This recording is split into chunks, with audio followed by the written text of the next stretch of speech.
Boa noite a todos, espero que vocês estejam me ouvindo bem.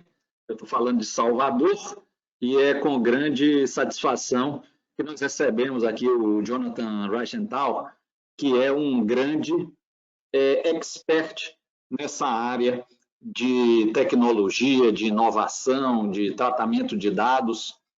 Jonathan, I'll make this quick presentation in Portuguese, but then I will talk to you in English, okay? Eu conheci Jonathan quando eu fiz um curso pelo LinkedIn Learning sobre blockchain e o instrutor era ele. Eu gostei bastante desse curso, me deu assim uma grande noção introdutória sobre blockchain. Depois eu fiz um segundo curso e começamos a interagir através de e-mail, através de troca de mensagens, até que eu sugeri à oficina de textos que o convidasse para um assunto que é novo, é palpitante, é oportuno e que no Brasil ainda está engatinhando. Aliás, no mundo todo ainda está meio que engatinhando, no Brasil engatinhando ainda mais, tá certo? E Jonathan acabou de lançar esse livro, Smart Cities for Dummies. Hello, Jonathan. Hi, Aldo. How are you today? Good to have you here, and thanks for accepting my invitation. I was telling the attendees that I met you not in person, but digitally, when I took your excellent blockchain course at LinkedIn Learning. And then I have been following your work, and I was very glad to see that you launched the book about smart cities. And smart cities is a concept new, I think, to everybody. And here in Brazil, especially, we only see a few initiatives here and there, and there's still some concepts that need to be clarified. So, welcome, and it's with you now. You can conduct us through this smart city. That's so great. Thank you so much. No, it's a real pleasure to have the opportunity to be part of this webinar today. I've had several very good experiences in Brazil. I've been to Rio and Sao Paulo, and I learned a lot about Brazilian culture and enjoyed the food very much. But also I loved the dancing and the character of the nation. Very impressive. So I'm so glad to be part of this today, so I can, in a way, return to Brazil, even though I'm still in my apartment here in Northern California, in just south of San Francisco. So I'm really privileged to have an opportunity to share some insights today and to educate. So I hope that the high number of people who are on today, which is absolutely remarkable and fantastic, really get something from this. I want you to leave with some new knowledge and perhaps even inspired to take action, because this is some of the topics I'll talk about today are serious and important issues. So I really want to talk about this idea of, can data save our cities? Can data save our cities? And in talking about this big topic, I'm going to share with you a little bit about cities too, and the future of cities as we progress through the presentation. But let's jump right into it. Here's a sort of a sad picture, actually. This is an image of Haiti in 2010.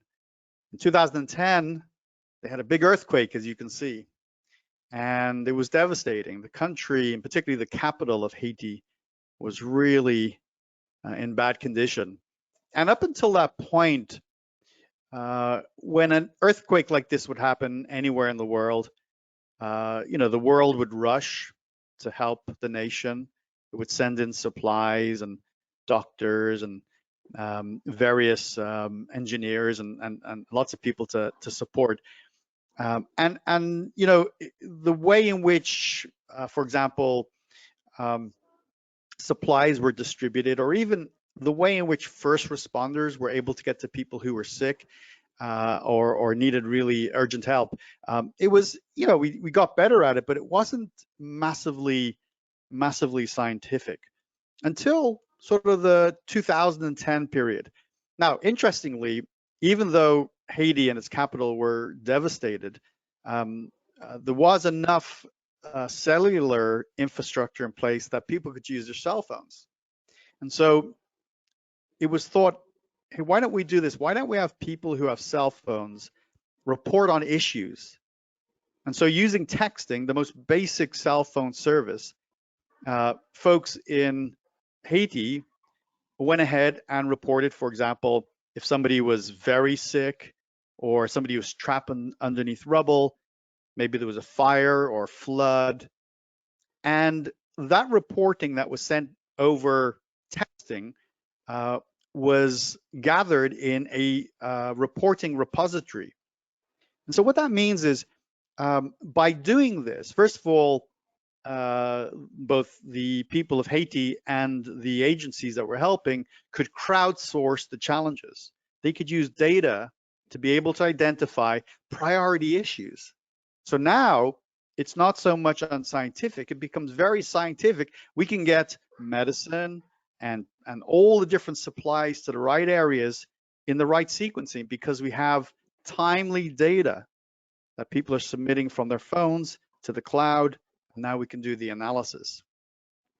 So using data in a timely way during the 2010 Haiti earthquake really began to change the game. This was a new way to be able to triage and address challenges. And this really is a matter of life and death.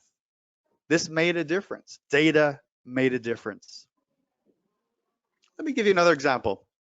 Often when I'm teaching this type of material or I'm in a classroom, I have the students try to guess what's going on in this map.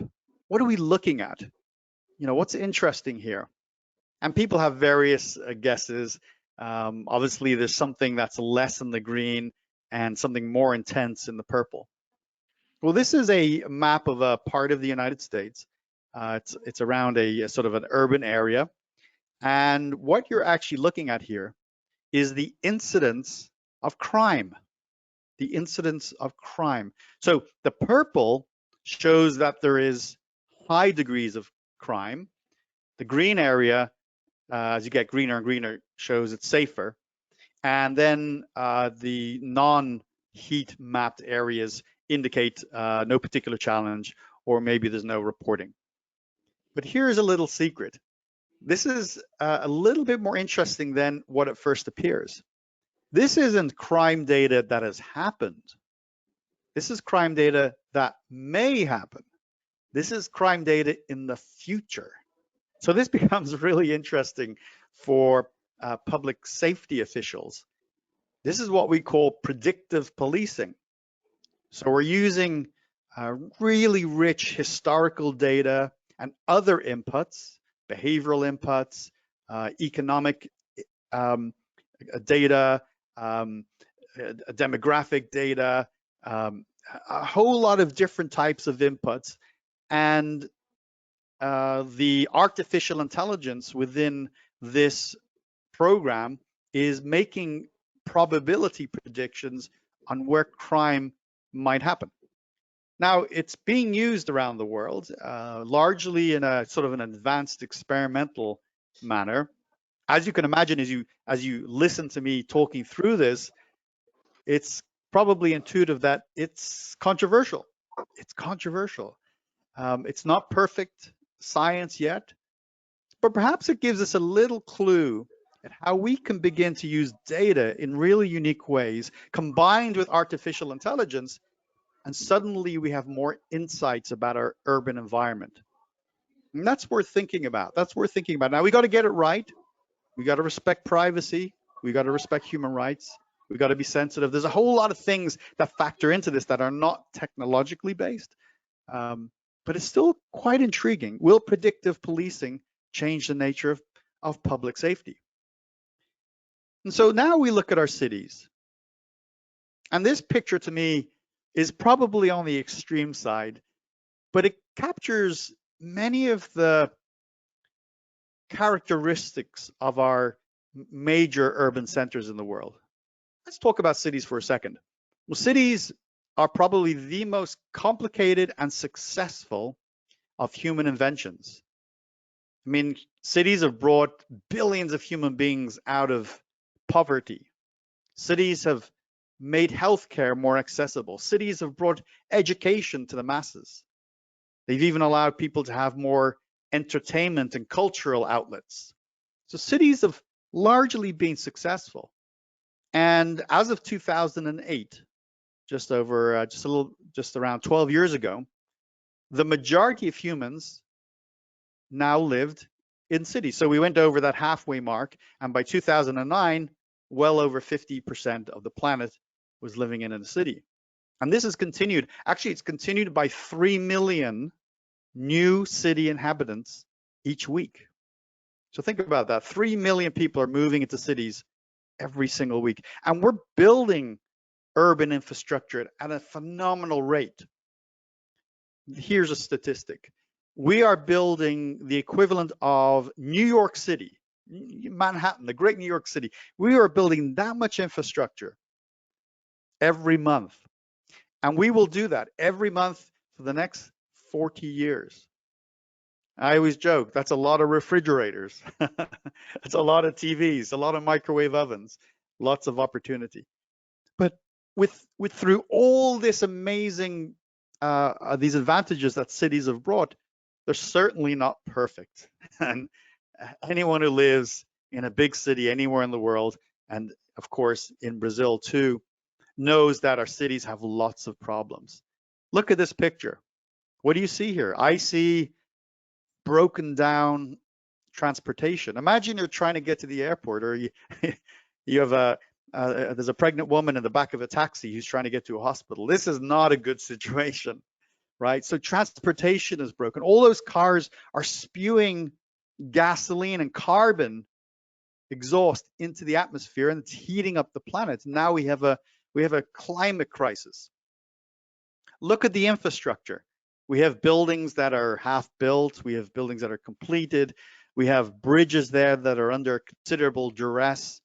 We have crowds, we have density. And now we even know in situations like this, if you have a pandemic that passes easily between human beings, this is a very bad situation. So what do we do about it? As more and more people move into cities, our cities grow. We have more million-person cities and more mega cities. These are cities over 10 million people. Sao Paulo is one of the largest cities in the world. It's a mega city. How do we solve these intractable, these difficult challenges? Well, we can't put our head in the sand. We have to step up. We have to step up and try to address these issues. And technology is going to play a very big role.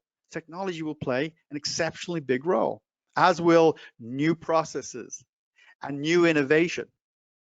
We need technology, processes, and innovation. We need to make our communities smarter and more sustainable. And that really is what smart cities are about. We can call them anything. We can call it the future of cities, or connected cities, or intelligent cities. The word doesn't matter. I use the word smart cities. It's a popular way of talking about the challenges and how we solve them. But that's what it's about. We have to make our cities improve the quality of life for everybody who lives there. We have to improve quality of life. We have to make our communities more inclusive. More people need access to the internet. More people need access to jobs and opportunity and healthcare and education.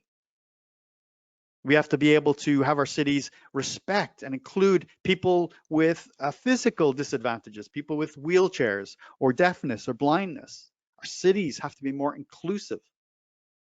And all of that is about building better cities, and that's what the Smart Cities movement is about. Now, what's interesting in this topic, we can't talk about the whole thing because it's a pretty huge topic. We're going to talk about one part of it, which is data.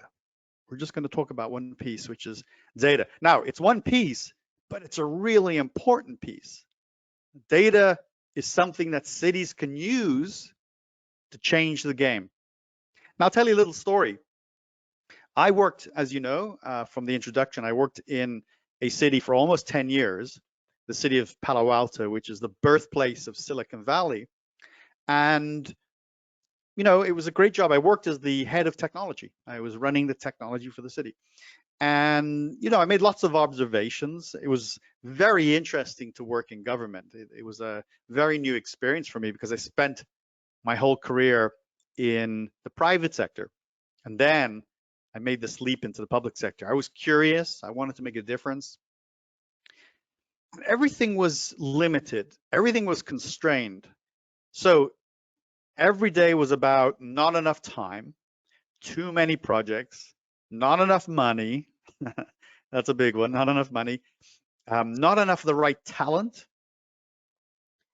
So it's always about constraints. We wanted to do so much. We wanted to change people's lives in our community in a positive way, and the communities around us. And we wanted to be a model for cities all over the world. That was the mission that my team and I were on. But one of the things I recognized, while there was all these limitations, every city had an abundance of data. Every city had more data than anything else. There was no limitation, no constraint. Think about it for a moment. The function of a city generates data. The function of a city, whether it's people filling out forms, or police giving out tickets for speeding, or birth certificates, or permits, everything that a city does gathers data, generates data, and so there's plenty of it.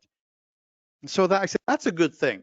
You know, we're dealing with a lot of issues around constraints, but we have a lot of data. What can we do with the data? Now, the private sector had realized pretty early on that data was going to be important. Data is allowing the private sector to super focus on the marketplace and their customers, to understand the market better, to build better products that reflect what the market demands. So the private sector has stepped up to data. But when I spent time in the public sector, data was not something that was core or central to the function of how at least the city I was in and the other cities that I observed functioned. But it started to change. It started to change. And I want to tell you a little bit about that story and what's currently happening.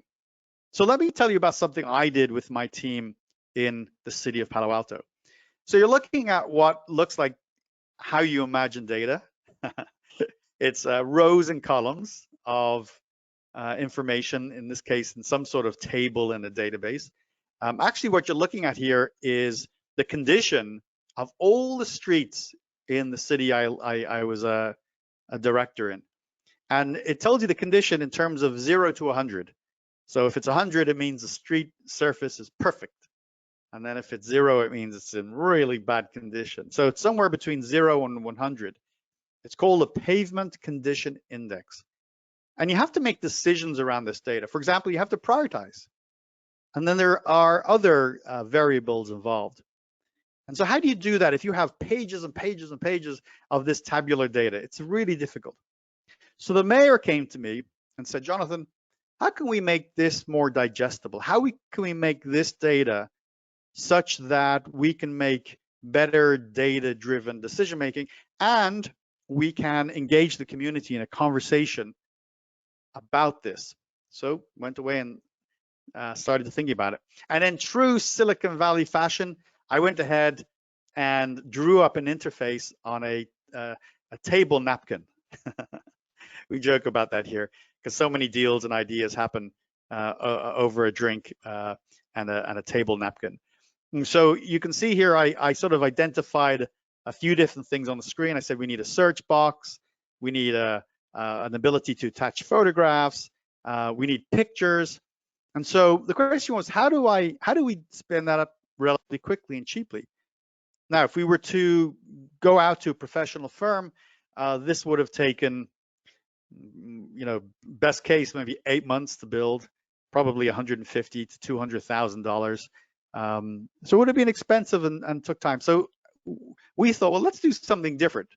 So we went ahead. I went up to an event where some students who were learning to be software engineers were willing to help us out. were basically willing to hack this proposal that I had and spin up a prototype so that the community could experiment and we could decide whether we wanted to build the rest of the product and really make it more robust. So that's a younger me, because this is about 10 years ago, with some of my team members. At the time, by the way, I did bring the mayor up to the event to meet these students, and that's always a good thing to do. Mayors can get things to happen, and people like to meet their city's mayor. So that's a little tip right there. So anyway, we spent a few days with these students. They were eating pizzas and lots of bad food and getting very little sleep, but they hacked away. They tapped into their keyboards, and they loved the idea. And within about 24 to 48 hours, they had built a solution using that data that I showed you earlier. So all of a sudden, we took this rich data, we connected with software engineers, and we spun up a solution in just a couple of days at very, very little cost, close to zero, right? So it just shows you that what's most important is the data, right? If you have data, layering software on top of it is the easier part for people that can program, of course. The question that you're thinking to yourself is, how do you scale this idea? Because not everybody has access to software engineers, and not everybody can bring their mayor to meetings. These are all very positive things. So the question is, how do you scale this co-creation, taking data and being able to build solutions so that the community can benefit? Well, I'll sort of tell you a few ideas here in the next few slides. The first thing that you should take away from my little story there is it was all about the data. So we got to super focus on data. One of the things we did not long after that little experiment was I brought a proclamation to our council, our elected officials, and asked if they would endorse this proclamation. And the proclamation said that we would make all data in our city publicly available, right? Now, not data that was protected or regulated or confidential. No, not that stuff, because there's some of that, and we do respect and adhere to the rules and the laws regarding privacy. But a lot of the data in a city context is data that is not regulated or private. It's a lot of things like the quality of roads, right? And it's things like permitting data, which is, by the way, available anyway.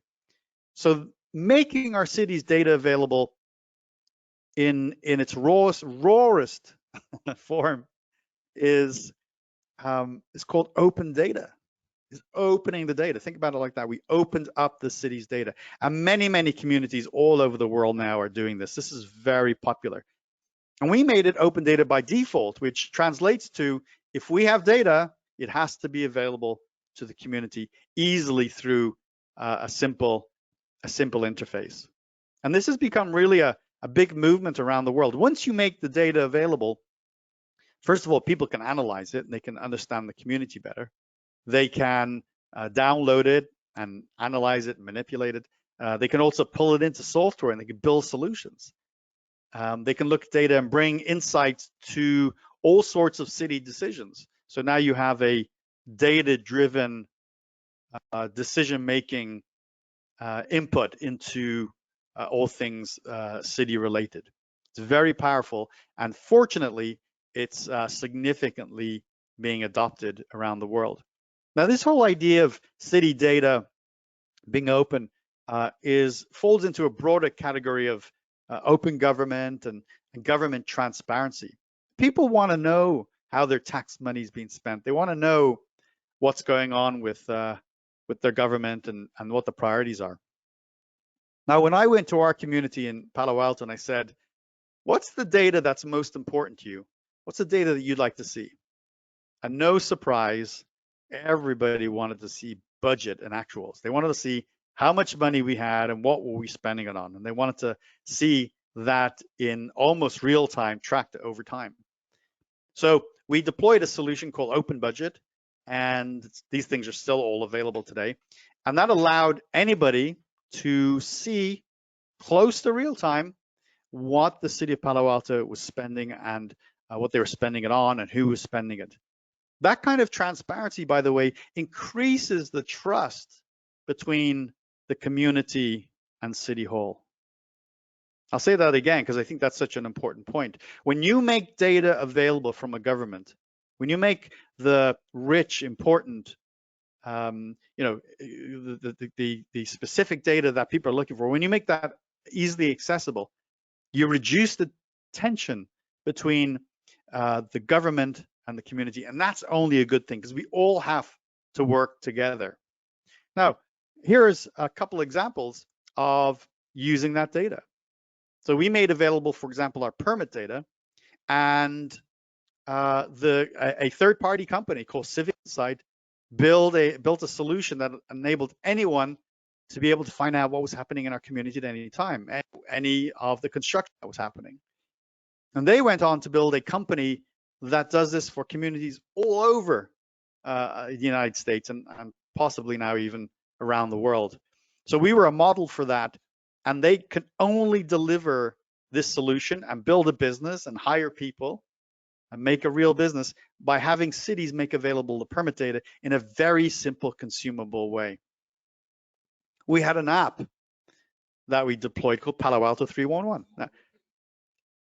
Now many cities, oops, just bear with me one second.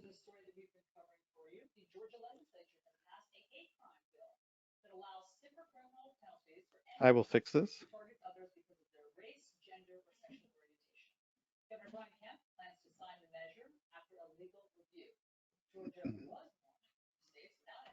Bear with me 1 moment, I'll be right back.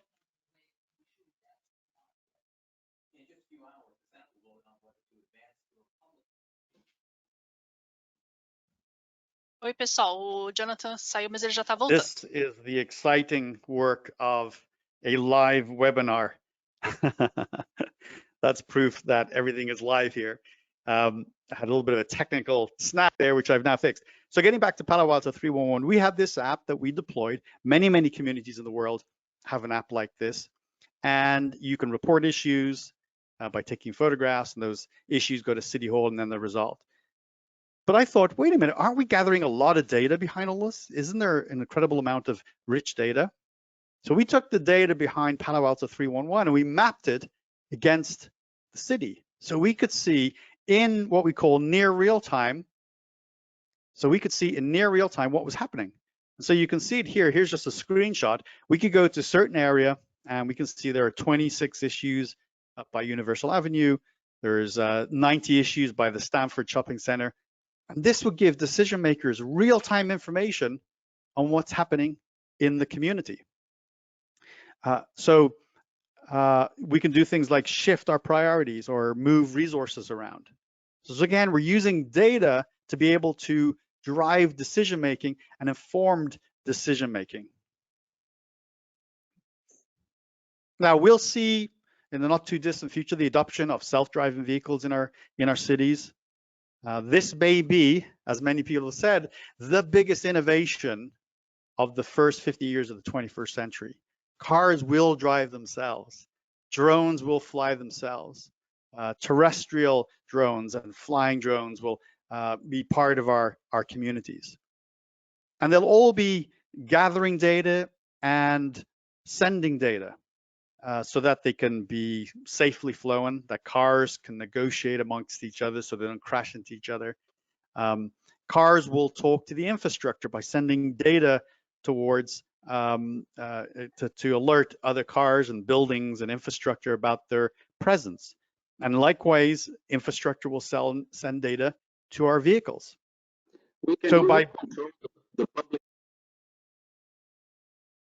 So by Jonathan, one quick question. You can control the public lighting by monitoring the number of cars and people passing by, right?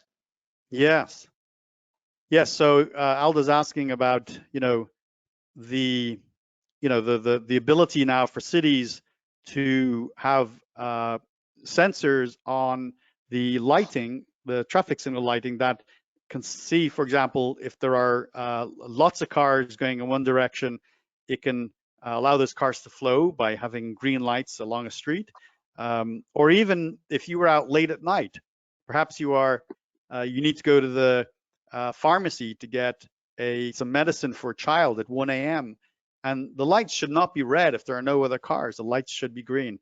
And that'll be facilitated again with the interaction of automobiles with these sensors, these little devices on our infrastructure.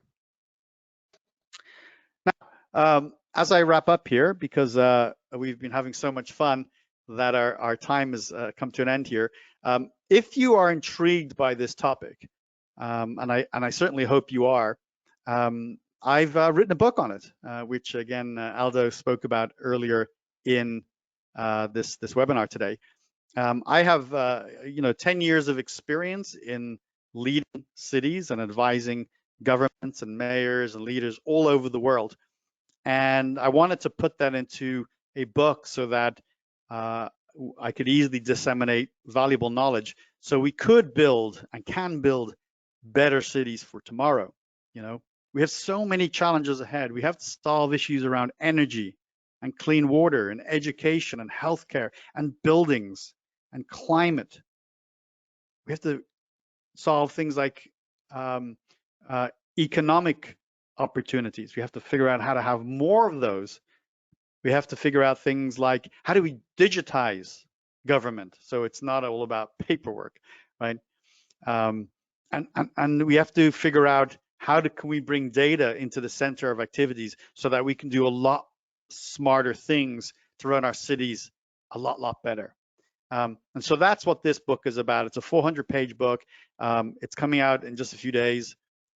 You can get it on Amazon through my link there, or in Brazil, you can get it through a local online retailer. And I hope that if you're interested in this topic, I'm sure many of you are, that you'll enjoy that. So as I wrap up today, I wanted to just say two sort of parting comments before we take some questions. When I think about sort of the motivation to be involved in our communities, whether it's by building a business or by volunteering or even going to work for government, there's a whole variety of reasons you might have. I'll just share two. One reason to get involved in your local city government is because you can make a difference in people's lives. It's as simple as that. And that's what I found working in a city for almost 10 years. You can make a difference, a real difference in making lives better. But secondly, you can also get involved in your community. You can build a business in order to make money. There's so much opportunity in what's called urban innovation, using technology and new ideas to solve problems. You can build a business, and it's very lucrative, because the challenges that happen in Brazil or South America in general are probably challenges that are felt in many communities around the world. Our city challenges are fairly similar, at least the very big ones. So you can make money. But my point at the end of the day is, this is not necessarily a choice.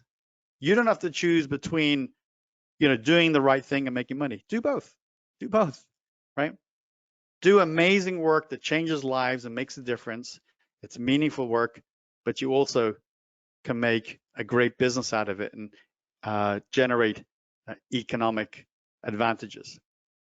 So we could talk more, but in the time we have together, I want to say thank you again for sticking with me and listening to my short talk. I'm going to pass it back to Aldo, and I'd love to answer any questions you might have.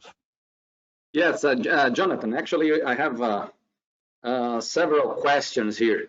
One of them is, suppose that we have another pandemic, hopefully not, but another pandemic just like this in the near future. How would a smart city behave? Yeah, this is the right question to ask, because the answer actually is we will have another pandemic. We will. The question we never have any precision over is when, right?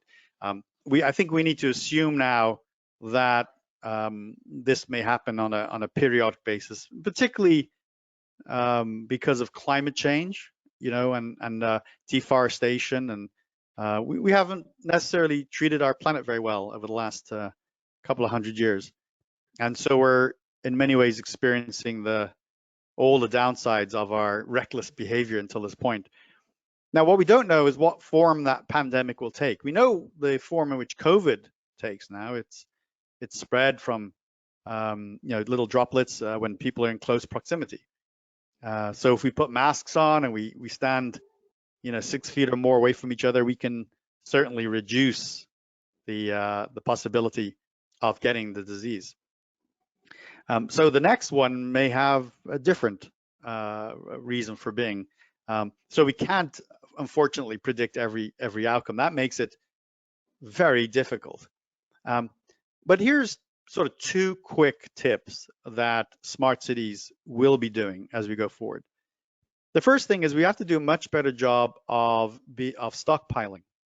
Stockpiling means we have to have a lot of masks and gloves and what they call the personal protection equipment, the PPE equipment. We just have to have that in warehouses ready for some eventuality. In California here, we have earthquakes and we have fires. And in fact, we had a big earthquake earlier today. Everything's okay, but for a lot of California, people felt the shakes. We do have a lot of just other things ready for emergencies like that, for quick response after an earthquake. We have very good pre-positioned equipment for hurricanes, for example, over in the southeast of the United States. And so we're good at that. Now we have to stock up, and we have to have good volumes of those things. Because really, if we look back at sort of January, February, March, and even till recently, a lot of the struggles we had could have been helped if we had more face masks, for example, or more PPE equipment and hand sanitizer, things like that. So that's one. So number 2 is the use of data, believe it or not. The use of data. What we're finding right now is as scientists work on understanding the virus and understanding pandemics, how it's spreading in communities, who's getting it, why they're getting it, all of that is based on gathering the right volume of data and timely data. And again, we've sort of had to scramble to make that happen. Today, it's still hard to get all the data we need to make data-informed decisions about the pandemic. And as we get better at utilizing data, the way we collect it, the way we protect it, analyze it, share it, as we get better at all those things, we can respond and make better decisions. So cities and smart cities need to become experts at data science. They have to become experts at data science. Now, I said I would give you 2 reasons. I have a third, just kind of overarching word of advice for cities and smart cities. And that is, we have to think bigger and bolder. After 9/11, the terrorist attacks on the United States, there was a commission that was set up, and the commission was to analyze what happened and write a report and make some recommendations. And we adopted, I believe, most, if not all, of the recommendations. One of them, though, one of the conclusions of the report was the reason why 9/11 happened was we had a lack of imagination, What that means is we didn't think it could happen. And because we didn't think it could happen, we didn't have any plan to respond, to mitigate, right? So that's an important lesson. Now, you think about pandemic is the same thing. We had a sense that someday there would be another pandemic, but it was academic. We ought to have been planning and preparing and doing exercises and running drills in our cities, and same way as we do with earthquakes and with fires. And so we need to be bigger and bolder in what we imagine could happen. So, as this COVID pandemic over the next few years passes, we need to be thinking boldly and planning for any number of eventualities, even the ones that seem outrageous right now, but potentially could happen. Now, you don't want to prepare for every single thing in the same way. You want what's called a risk-based approach, and that is you prioritize based on likelihood and based on probability. So those are just a few examples. Okay, Jonathan, we only have 15 minutes, so we have dozens of questions here. I'll have to screen. One of them, who owns the data? The one who collects it? Okay, so the question is, who owns the data? Who owns government data? In general, the data belongs to the community. It belongs to the public. And so in that way, the community deserves to have access to it. And that's one of the biggest arguments I've made and governments and activists on this topic have made, is that by opening data, we're not exactly doing something that's phenomenally innovative, because it's something we should have been doing for a long time. People deserve to have easy access to government data. So, if you have here in the United States, if you have a health record, that health record really belongs to you as an individual. So you have the ability to move it somewhere else, to retrieve it, to block certain things if you like. But that again depends on the country. So every country would have its own set of rules relative to what data belongs to you. But generally, the correct answer is open data, government data belongs to the entire community. Right. I have another question here regarding, do you think that low power communication protocols such as LoRa and Sigfox still play a big role for smart cities, or is 5G the answer?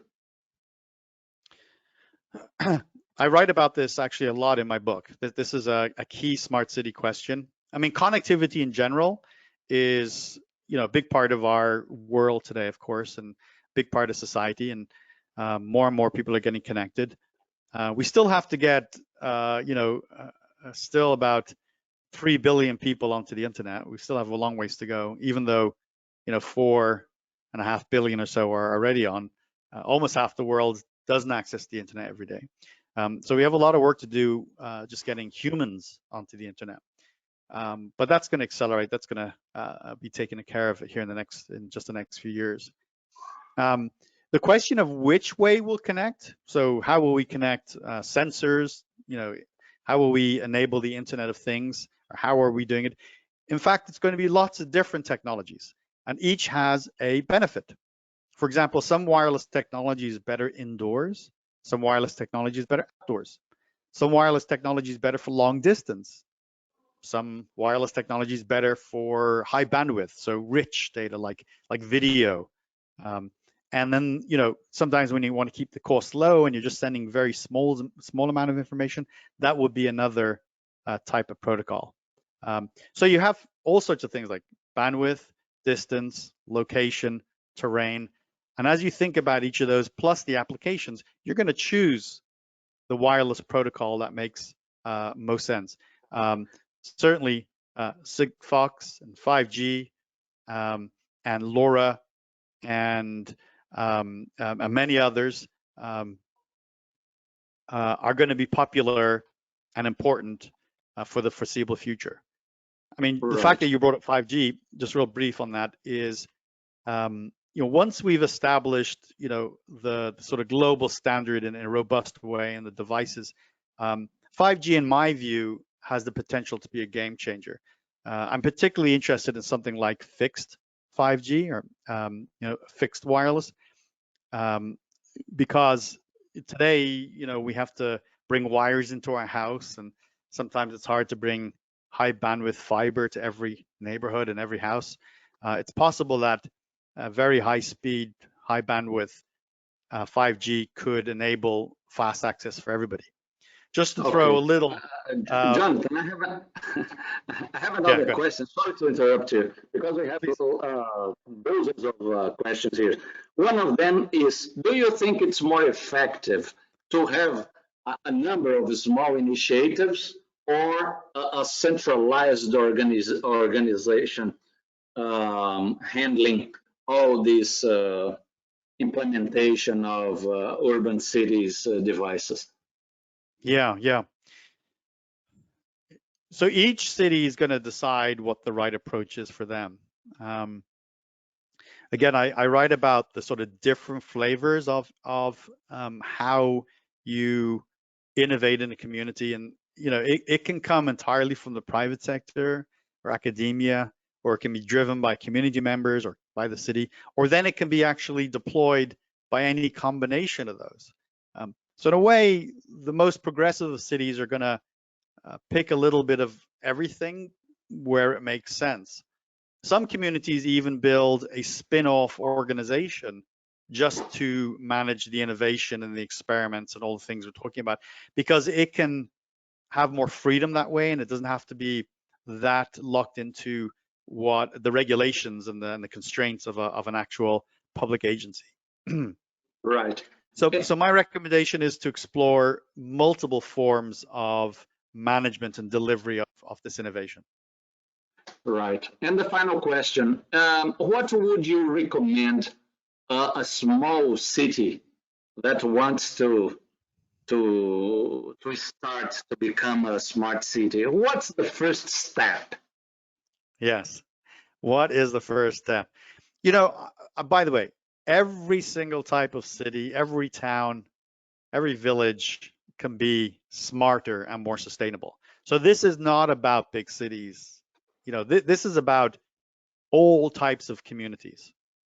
We want to make our communities better, right? We want to increase the quality of life for everybody. So don't feel like if you're a small community, this is not a topic for you. This is absolutely a topic for you at every size.